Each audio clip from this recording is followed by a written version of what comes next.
Pastor Bill Owens, right? And where is your ministry right now? We're in Memphis, Tennessee, and Las Vegas. Awesome. Henderson, Nevada. Okay, wonderful. And so you were explaining earlier in the conference how the homosexual lobby took the civil rights movement of the African American community throughout the South. And what happened? They studied it. I mean, they studied the whole movement. The civil rights movement really had been existing for a long time. But the one thing that sparked the massive civil rights movement was Rosa Parks. It was like time, the right time came together. Dr. King had just gotten his doctorate at Boston U, and Rosa Parks just decided not to move that day. There was nothing planned. And Dr. King was there in the city, and they went to him, and that's the start of it. But I think some things came together. Dr. King did not line up with the NAACP. The NAACP had become stagnant. They were just a big organization, and they believed in just negotiating. That sounds a lot like the establishment pro-family movement. Right. They just wanted power and a name. Right.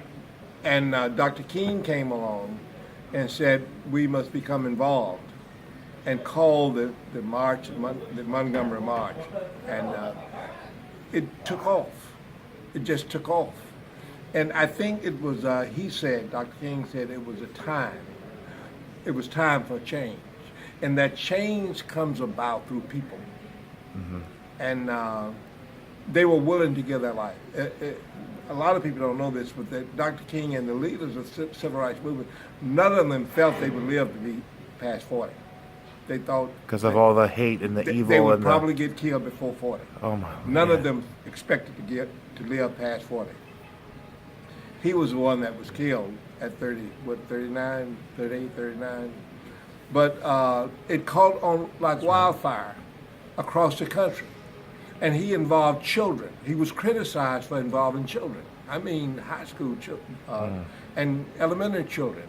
He did things that was not thought of.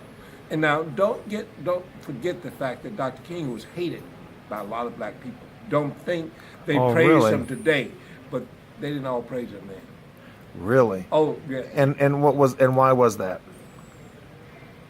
I can't say everything. Some were absolutely jealous. Okay. That he got so much attention. He was a member of the big national convention. He was forced out. So they started what they call now the Progressive Baptists. The people that aligned with him across the country formed another Baptist convention because they didn't want him in the other one. It was a Dr. Jackson who was over the convention in Chicago, and he hated King. So they left that convention and organized the Progressive Baptist Convention, which exists till today. And this Progressive Baptist Convention, are they also embracing gay marriage and other perversions? I don't know their stand today. I just know the history. Okay. Because I remember the bad blood that Dr. Jackson had for Dr. King. Okay. And I remember the much criticism that Dr. King got for his stand. He did not dance by anybody's music. He did what he felt he was led to do. Like President Johnson signed the Civil Rights Bill, the Voters' Right? But King felt President Johnson was wrong on Vietnam. He came out very powerful against Johnson. He was one of his worst critics. Yes. For Vietnam because he felt it was wrong. So Dr. King did not try to be popular. He did not line up with people because of who they were. He spoke truth to power. Period. Okay. Were you there? So you were there in Tennessee at the time during the civil rights movement? Of course, I was in it. You were there. Okay. See, let me tell you about. See, I don't know. I didn't know, but something. Let me tell you about Tennessee. Okay. Tennessee is a university community. So, You have Vanderbilt. You have American Baptist. You have Meharry, which is you didn't have two black medical colleges in the country. That was Howard and Meharry. And Meharry Medical School, you had Fisk University, you had American Baptist where John Lewis went. So you had thousands of students in Nashville. So we would start at Tennessee State, which was on the outskirts of town, march up to Fisk, and the students would join us and we'd march to Meharry, and thousands of students would take the streets, and You know, they had to close the streets. We'd march downtown. And a lot of people don't know that before they would let you sit in or take a lead position, you had to go through a test. I never could pass a test. You had to go through a test? Yes. They would put you on a stool and they'd slap you, knock you off the stool, do everything. You had to prove that you would not fight back. Right. Okay. That it would be non-violent. You had to be nonviolent. Okay. I wasn't that. I didn't fit that mold. Okay. And they would choose you after you went through the test. A lot of people don't know that those sit-ins, when you were sitting in, you had been through some tests. You'd already been beat up, Right. you'd been kicked, everything. So it was a time of, it was a spiritual revolution. And I just told somebody, I remember when I knew that I had changed. I was from Memphis, and Nashville was 200 miles away. And many times we went home on the weekend. We'd drive home on the weekend. Okay. I went home one weekend, and the insurance man came. It's good if you sit back. I get the light's better for you. The insurance man, who was white, came by to collect the insurance. At that time, they wouldn't go and go collect the insurance. And he came in my mother's house.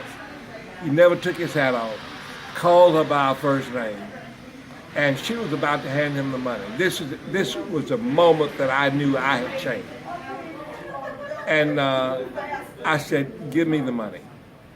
And I told him, take that hat off your head. And don't you ever call my mother by her first name again. I realized at that point something had happened to me. Mm-hmm. I was different.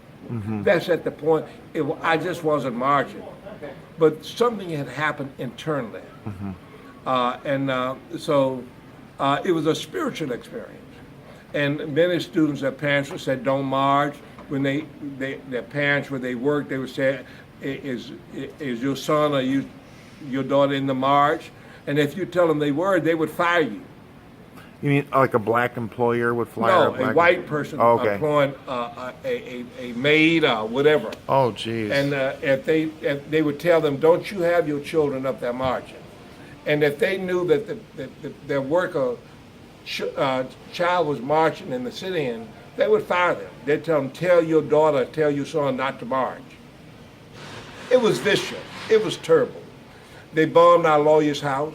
He just didn't escape getting killed. He was sleeping in a different part of the house. So it was a time of, it was a great time. But after the Civil Rights Movement, things really got a lot better for black people. It really did. You saw the difference. Now I see the tension between white and blacks again. You feel it. Let me stop there.